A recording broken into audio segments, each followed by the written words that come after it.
Yes, we can.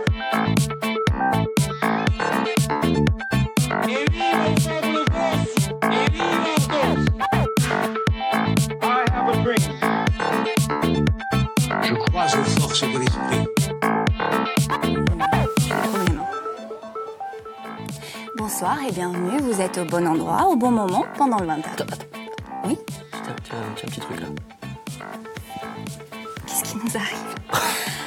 Oui, donc comme à l'accoutumée, c'est encore passé beaucoup de choses dans notre émission. En effet, oui, on s'est penché sur les mots du vin et les autres ateliers. Tu veux pas qu'on parte en week-end tous les deux, on écraserait du raisin avec nos pieds. En plus, on a parlé de l'engagement citoyen avec le mouvement Bleu-Blanc-Zèbre. Oui, l'engagement, ouais, très bon sujet. D'ailleurs, il faudrait peut-être qu'on parle de quelque chose. Ouais. Nous reviendrons également sur le phénomène du nanar porté au nu. Enfin, il sera question de la fiction lorsqu'elle s'ancre dans la réalité. On regarde ? Avec plaisir. Bonsoir Nicolas Strombogne, Christophe Kerhouli, bonsoir. Bonsoir. Et merci d'avoir accepté notre invitation. Vous êtes tous deux des spécialistes du vin et œuvrez maintenant depuis plusieurs années à la transmission et à une meilleure connaissance de cette composante de l'identité. Nicolas Strombogne, on commence avec vous. Je rappelle que vous avez été élu meilleur caviste de France en 2011. C'est ça ? Lui, c'est un spécialiste, mais il en boit beaucoup pour être spécialiste. On viendra après sur ce problème-là. Je rappelle quand même que l'abus d'alcool est dangereux pour la santé et qu'il faut en consommer avec modération. Mais nous, quand on boit, on recrache. Donc, il n'y a pas de problème. C'est vrai. Très bien. Tout à fait. Vous nous expliquerez tout ça un petit peu plus tard. En quoi le vin est-il un marqueur identitaire ? En quoi est-il une richesse pour un territoire ? C'est une question compliquée, ça. Pas pour vous. Non, pas pour nous. Essayez de répondre, tu réponds. Alors, je crois que tout seigneur, tout honneur, non, le meilleur caviste 2011. Le vin, en tout cas, en Corse, il porte la singularité de ses cépages, donc l'identité, donc le poids de l'histoire, à condition qu'on sache retrouver son histoire, le bon chemin, cultiver et puis bien sûr transmettre. Christophe, même question. Oui, moi je pense que oui, effectivement, les cépages jouent un grand rôle dans l'impulsion locale. C'est vrai que le vigneron aussi, moi j'ajouterais quand même la touche du vigneron. Forcément, on a des caractères qui marquent le vin d'une certaine manière, et puis les vignerons locaux ont un caractère bien trempé, et souvent on retrouve le caractère de ces vignerons dans leur vin. Oui. Et puis si on peut ajouter le caractère topographique de l'île, puisqu'on dit que si on parle du vin corse, bien entendu, c'est un vin de montagne, puisque le relief montagneux influe au moins autant que la situation méridionale de l'île. Est-ce qu'il est possible de donner une définition des vins de Corse ou des vins corses ? C'est un vin de montagne. D'accord. C'est un vin de montagne, c'est un vin de Piémont. On a le seul vignoble qui soit au monde, qui soit équidistant mer-montagne. Et ça, c'est très important, puisque c'est sa singularité, c'est sa signature. Alors Christophe, vous êtes sommelier, votre restaurant La Gaffe à Saint-Florent a été récompensé par le prix de la meilleure carte des vins de France, oui, c'est ça ? Oui. Alors expliquez-nous comment vous avez composé cette cave idéale. Alors c'est une question qui est très pertinente, parce que depuis qu'on a eu ce prix, on ne l'a jamais posé dans ces termes. Et c'est vrai que finalement, qu'est-ce qui a fait la différence ? Puisque le jury a vu 8000 cartes et on a sorti une. Alors déjà, je voudrais préciser que c'est sur la catégorie des restaurants traditionnels et gourmets, puisqu'il y avait quand même 6 catégories. Hein. Je ne suis pas le grand vainqueur. Ça viendra. Tu es le grand vainqueur dans ma catégorie, je suis... Non, il faut l'être. Avec le vin, il faut l'être. Alors, ce qui peut faire la différence, finalement, avec nos voisins... Alors, nos voisins encore, j'étais le seul, malheureusement, et justement, ça me permet de lancer un appel à mes collègues. Il faut absolument concourir, parce que ça ouvre beaucoup de portes, et c'est bénéfique pour l'ensemble de la profession.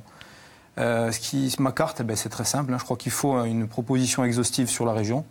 On est en Corse, donc je me dois d'avoir... une offre très très large, mais également... Il faut boire beaucoup. Il faut boire beaucoup. Consommer avec modération. Avec modération, je le rappelle. Pour pouvoir, oui, mais on crache toujours. Toujours. Donc une offre très importante dans la proposition, mais également en profondeur, donc avec des vieux millésimes. Ça, c'est pour la partie Corse. Après, je crois qu'il faut des étiquettes, parce qu'on a des consommateurs qui recherchent quand même des repères. On a besoin de les... Des valeurs sûres. Des valeurs sûres. Il faut du bio et du nature, parce que c'est tendance, et puis parce qu'on a une vraie clientèle qui demande ce type de vin. Et puis, moi, j'aime bien avoir la petite touche un petit peu exotique, la petite perle qu'on a trouvée pas chère et qui met des pépites dans les yeux à tout le monde. Et la carte doit s'articuler, en gros, sur ces quatre axes-là. Il y a l'art et la manière. Vous êtes sommelier, alors quand on dit qu'il faut décanter un vin, est-ce que tous les vins doivent être décantés? Cette action-là, à quoi sert-elle? On peut à ce stade de l'émission faire une petite distinction entre, si tu veux la faire, décanter et carafer. Tout à fait. Alors, je vous écoute. La décantation, c'est vraiment pour clarifier le vin. Moi, je crois que j'en fais très très rarement. On carafe, en oxygène, parce que le vin, on vient de l'ouvrir. C'est comme vous, quand vous levez le matin, vous avez besoin d'un petit café, d'un petit peu de temps, comme nous tous à cette table, pour nous exprimer. Et le vin, c'est un peu pareil. Moi, j'aime bien carafer le vin. On a même carafé les champagnes, mais depuis que j'ai connu un grand sommelier qui s'appelle Philippe Jamès, qui m'a interdit, en m'expliquant pas mal de choses sur la conduction de la bulle dans le liquide, etc. Mais c'est un petit peu technique.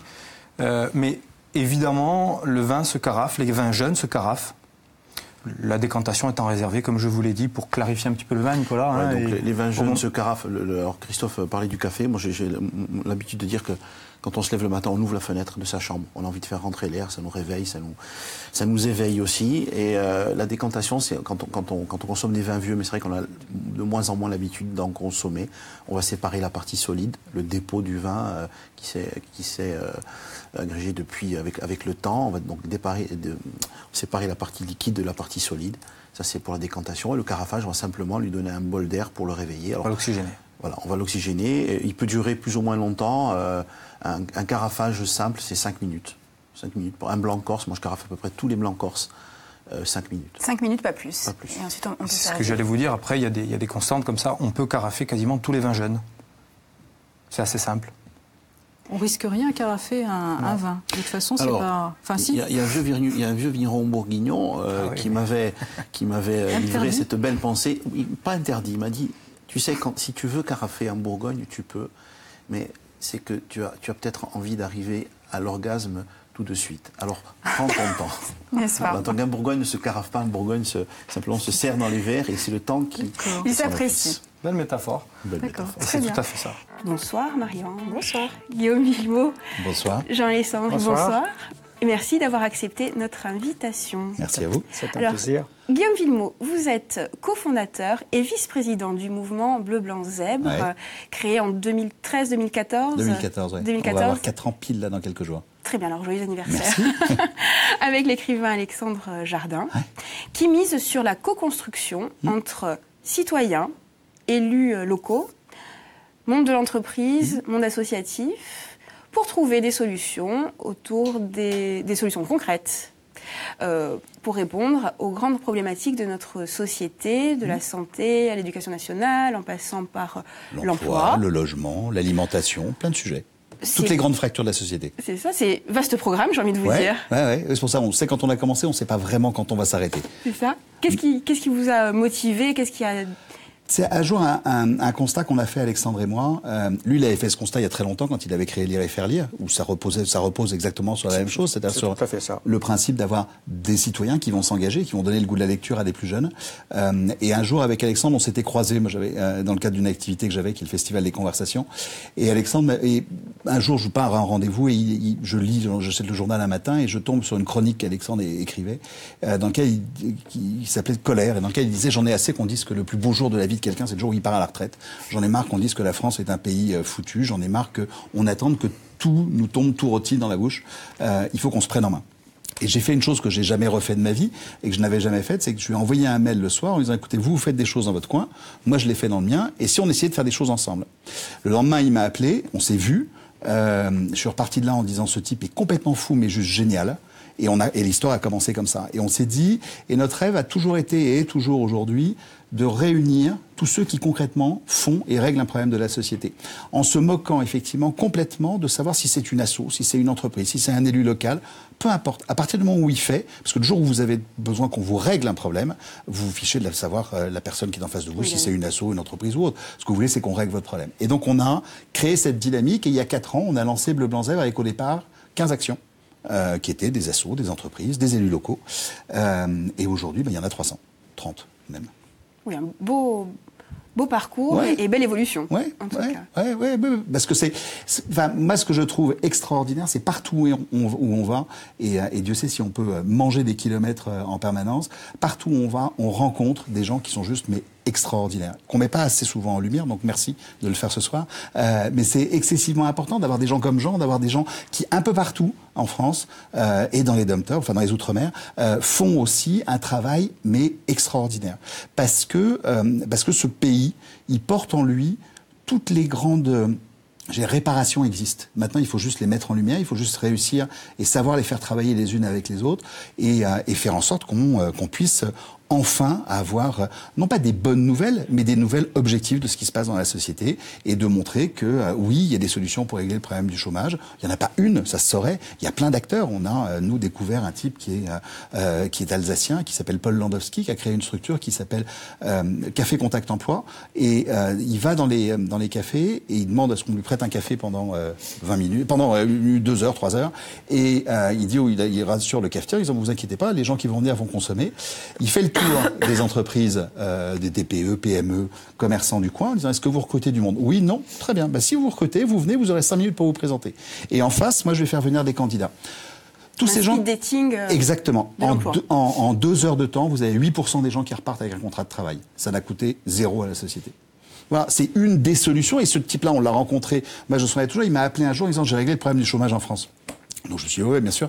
Je lui dis, mais venez me voir. Parce que quand même, je crois que c'est une chose que ça nous a apporté, et à Alexandre et à moi, c'est une espèce d'optimisme, non pas béat, mais d'un vrai optimisme, c'est une vraie capacité à faire confiance aux autres. Et de trouver que ce pays regorge de ressorts extraordinaires. C'est la confiance qui est importante. Ouais. Jean Alessandre, c'est ce qui vous a motivé, vous, pour vous engager auprès de Lire et Faire Lire? Peut-être rappeler ce que c'est que Lire et Faire Lire. Alors, Lire et Faire Lire, c'est tout à fait dans l'esprit de ce qu'a expliqué Guillaume, c'est des citoyens. Alors, ici, pour la Corse du Sud, c'est pour l'essentiel des citoyennes, parce que c'est une majorité de dames, qui s'engagent à aller lire bénévolement dans les écoles, pour donner aux enfants le goût de la lecture plaisir. Il ne s'agit pas d'apprendre à lire, ça c'est le rôle des enseignants, mais de donner le goût du livre. Il faut avoir bien sûr plus de 50 ans, parce qu'il y a aussi, je dirais, l'aspect transmission intergénérationnelle. Et donc c'est des citoyens, des associations, en l'occurrence la Ligue de l'enseignement et l'UDAF, l'Union départementale des associations familiales, qui porte cette structure. Puis il y a aussi par exemple la Fondation SNCF qui nous aide en finançant des formations pour les bénévoles. Et si vous voulez, alors je ne sais pas si on va résoudre le problème, mais on va essayer de réduire un petit peu ce problème qui est le déficit de lecture et de goût du livre chez les petits. Bonsoir Julien Jakubowski. Bonsoir. Philippe Ferrer, bonsoir. Bonsoir. Bienvenue. Merci d'avoir accepté notre invitation pour parler de votre plaisir coupable mais assumé, j'ai nommé les nanars. Pouvez-vous nous dire ce qu'est un nanar? Un nanar, en fait, c'est un film qui est tellement mauvais qu'il en devient bon, en fait, et qui a toujours ce côté un peu sympathique, à la différence d'un navet qui est juste un mauvais film et qui n'a rien pour lui, en réalité. Là, il y a toujours une petite tendresse pour ses ratages complets, et qu'ils soient volontaires ou non, d'ailleurs. Et c'est ce qui fait un peu le charme de ce genre de film, en fait.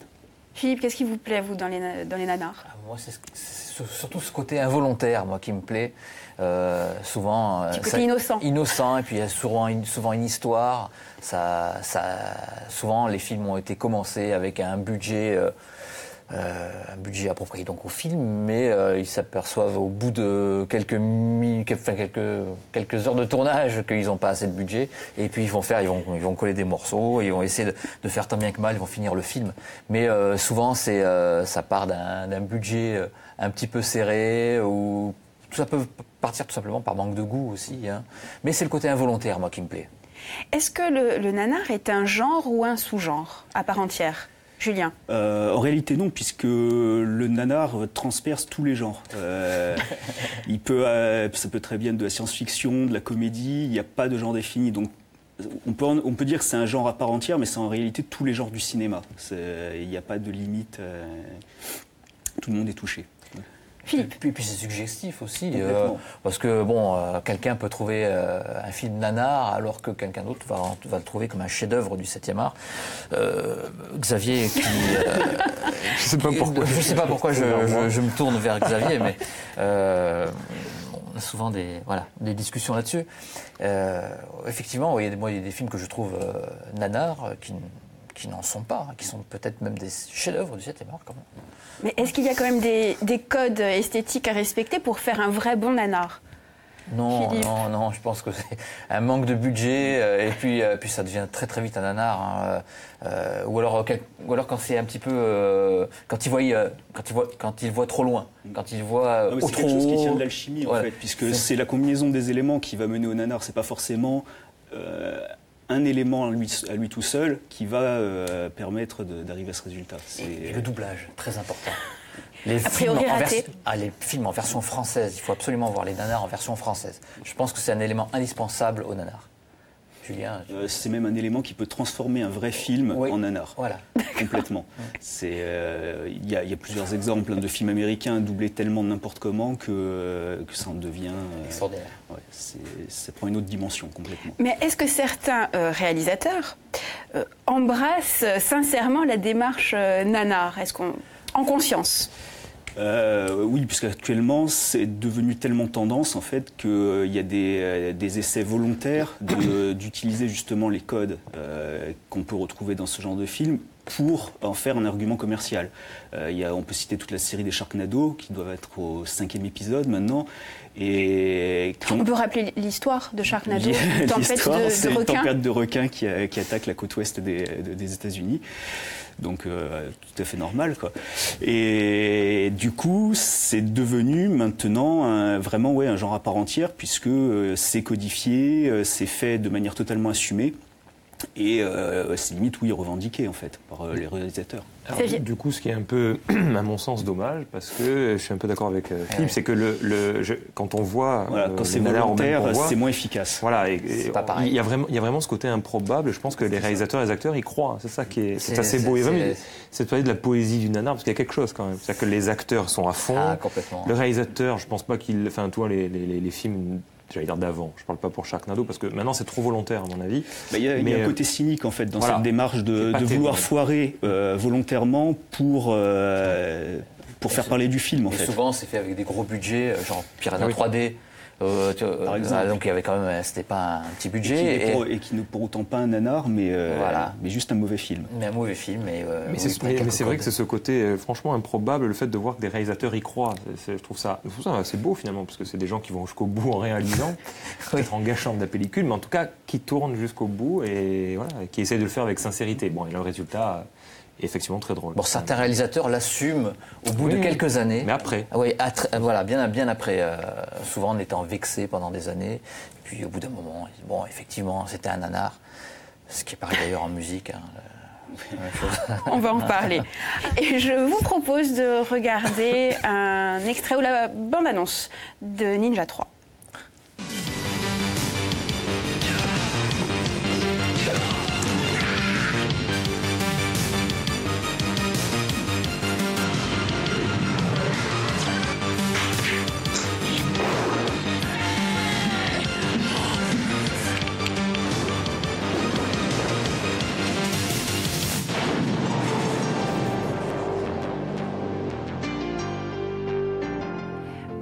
On est dans la quintessence du nanar. Complètement. En plus, c'est vraiment un best-of de ce que le genre peut proposer, puisqu'on a de l'exorcisme, des ninjas, tout ce qui était à la mode à l'époque, dans le même film. Donc, histoire de brasser le plus large. Donc, c'est vraiment une démarche commercial. Oui, complètement. C'est le but, c'est vraiment d'essayer de plaire à tous les publics qui pouvaient aimer les films de série B de l'époque. On se dit quand même, si un 3, c'est qu'il y a eu déjà un 1 et un 2. Oui, alors qui n'ont rien à voir en fait. Le 3 n'est absolument pas la suite de Ninja 1 et Ninja 2. Et d'ailleurs, le personnage principal est une femme qui est prof d'aérobic et qui est possédée par l'esprit d'un ninja assassiné en début de film, mais qui n'a aucun rapport avec les autres ninjas des deux films précédents de toute façon. Nadia Gali, bonsoir. Bonsoir. Et merci d'avoir accepté notre invitation. Merci à vous. Alors, la morale, la justice, plus forte que l'ambition politique, plus forte que les liens sacrés de l'amitié. Pourquoi pas, mais encore faut-il en payer le prix, et savoir en payer le prix. Vous avez sorti, Le Cirque de la Solitude début février aux éditions Albin Michel. C'est votre 4e roman. Vous nous racontez l'histoire de Jacques Barcage, un nationaliste charismatique, fraîchement élu président de la collectivité territoriale de Corse, qui apprend la mort d'un ouvrier clandestin sur son domaine viticole. Le choix alors est simple, si on peut dire, étouffer l'affaire ou livrer le responsable à la justice, même si c'est l'un des siens. Alors, vous précisez, avant d'entrer dans les détails, vous précisez quand même que ce livre est une œuvre de fiction et que toute ressemblance avec des personnes existantes ou ayant existé est purement fortuite. La précision était nécessaire. Oui. J'imaginais pas en commençant que le livre s'achèverait par ce commencement-là, c'est-à-dire par cette nécessité de rappeler que c'était une fiction. Mon ambition était vraiment d'écrire un roman, j'allais presque dire, des choses impossibles, à savoir un président de collectivité nationaliste, à savoir une femme procureure à Bastia alors qu'il n'y en avait jamais eu, et il se trouve que finalement il y en a une qui vient d'arriver. Une sorte de préscience comme ça. Écoutez, on va dire, oui, ça m'est tombé dessus comme ça. Et du coup, à la fin, comme il est quand même question de la mort de quelqu'un, l'éditeur a préféré... Alors, il est question de la mort de quelqu'un, il est question d'élection, il est question de... Bon, et puis ça se passe dans une vraie ville, ça se passe à Bastia, et du coup, l'éditeur a imaginé que ce serait peut-être plus prudent de... Oui, d'ailleurs, on s'amuse à la lecture à démêler le fictionnel de la réalité. On essaie de savoir. Le fond est réel. Bastia est une vraie ville. La place Saint-Nicolas existe. Le Café des Palmiers existe. Ville de Pietrabugno existe. Enfin, il y a des tas d'endroits. La foire au vin de Lourdes, la Plaine, l'île d'Elbe en face. Tout ça, ça existe. Donc, il y a fatalement grand risque pour que ça croise la réalité à un moment ou à un autre. Alors, qu'est-ce qui vous a poussé à écrire sur la Corse et plus particulièrement sur la politique en Corse ? Alors, écrire sur la Corse, c'est la méconnaissance que j'ai constatée des Français du continent. De la Corse. Je trouve qu'il y a vraiment une palanquée de préjugés, une palanquée de méconnaissance, tout simplement. Ça, c'est la première chose. La seconde, c'est que j'aime pas faire des recherches quand j'écris. J'aime bien regarder autour de moi et puis raconter ce que je vois. Et puis ensuite... C'était pas un roman sur la... Alors, la troisième... Le truc qui a fait que j'ai démarré, c'est un jour, en passant devant la préfecture, il y avait des jeunes gens, la préfecture de Bastia, il y avait des jeunes gens avec un porte-voix et qui vitupéraient sur l'État assassin, sur l'État colonial. Et il n'y avait que des jeunes là. Et je me disais, des jeunes, des post-adolescents, enfin une vingtaine, 18, 20 ans par là. Et je me disais, mais il faudra peut-être inventer celui qui va faire quelque chose de cette énergie, de cette à la fois naïveté, de cette ambition et de cette énergie. Et c'est vraiment à ce moment-là, je me souviens, c'était un mercredi après-midi, et à ce moment-là, je me suis dit, mais peut-être c'est ça qu'il faudrait que je fasse pour mon prochain roman. Et du coup, j'ai inventé ce personnage, parce que pour être proche de ces jeunes, il fallait qu'il soit jeune lui-même, il fallait qu'il ait une espèce d'ambition, de grande ambition, qu'il y ait un souffle en lui qui fasse qu'il les emporte, et que du coup, de cette petite manifestation où ils étaient 15 devant la préfecture, qu'il y ait une sorte de grand mouvement, mais qui emporte l'île tout entière, quoi. Voilà le point de départ très précis. Et il était important pour vous de faire de Jacques, cet homme politique, un homme politique vertueux. Généralement, politique et vertu, ça va pas ensemble. Et oui, pas naturellement en tout cas. Alors, comme c'est une fiction, je fais ce que je veux. Et ensuite, je crois qu'on peut rêver. Je crois qu'il y a des hommes politiques vertueux. Il y a Abraham Lincoln qui est mon idole absolue. Alors ça ne veut pas dire que de temps en temps, ils prennent pas des chemins un peu de traverse pour arriver au résultat. C'est bien la question qui se pose à ce garçon. Qu'est-ce qui prime? Est-ce que la fin justifie-t-elle les moyens? Alors ça peut être abject, la manière d'arriver aux moyens, mais ça peut être aussi, ça peut se tenir, même si la question morale est difficile. Oui, je pense qu'il va avoir une vie difficile, ce garçon. Alors, Inès, heureuse? Écoutez, on est sur du 26 minutes. Ce fut bref. Bon, merci. Ça continue sur Internet. Merci de votre fidélité et à bientôt sur François Corseillas Télé.